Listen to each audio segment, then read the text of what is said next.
নমস্কার। এখন আজকের সংবাদ শিরোনাম দেখছেন, এরপর বিশদ বিবরণে যাব। প্রাক্তন মন্ত্রী পরেশচন্দ্র অধিকারীর কন্যা অঙ্কিতা অধিকারীর আবেদন খারিজ করে দিল সুপ্রিম কোর্ট। সামনের বছর বিধানসভা নির্বাচনের আগে শেষ পূর্ণাঙ্গ বাজেট পেশ করলেন চন্দ্রিমা ভট্টাচার্য। 1984 সালে ইন্দিরা গান্ধী হত্যায় শিখ ধর্মাবলম্বী পিতা পুত্রকে খুনের দায়ে যাবজ্জীবন কারাদণ্ড সজ্জন কুমারের। ভারতীয় সেনার বিরুদ্ধে কুমন্তব্য করার অভিযোগে রাহুল গান্ধীকে ডেকে পাঠাল লখনৌর আদালত। দুদিনের সফরে ফ্রান্সে গেছেন নরেন্দ্র মোদী, সেখানে এআই সম্মেলনে যোগ দেবেন তিনি।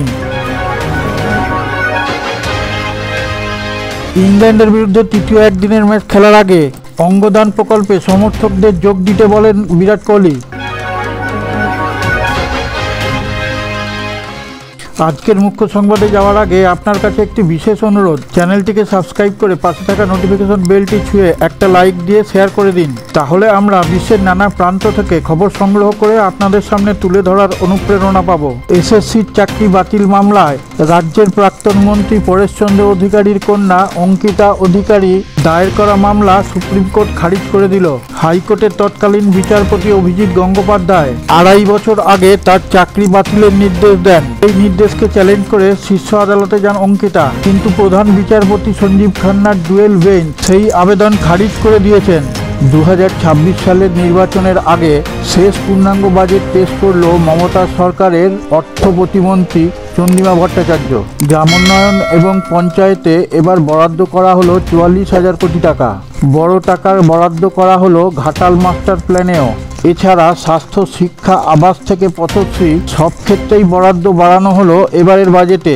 ইন্দিরা গান্ধী হত্যার পর শিখ বিরোধী দাঙ্গার একটি মামলায় দিল্লির প্রাক্তন সাংসদ সজ্জন কুমারের যাবজ্জীবন জেলের সাজা হলো। 1984 সালে দিল্লির ক্যান্টনমেন্ট এলাকায় শিখ ধর্মাবলম্বী পিতা পুত্র খুনের ঘটনায় সজ্জন প্রত্যক্ষ ও পরোক্ষভাবে জড়িত ছিলেন।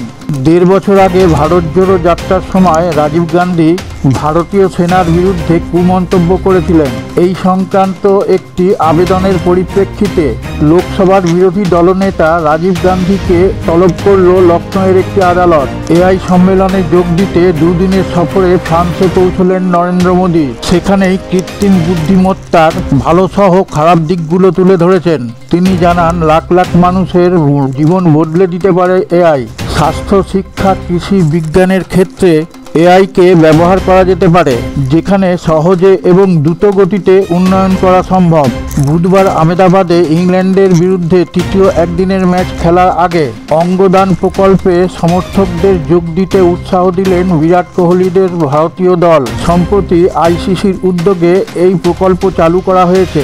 নাম দেওয়া হয়েছে ডোনেট অর্গানস। আপনি যে জায়গা থেকে ভিডিওটা দেখছেন সেই জায়গার নামটা কমেন্টে লিখে পাঠালে আমরা আপ্লুত হব।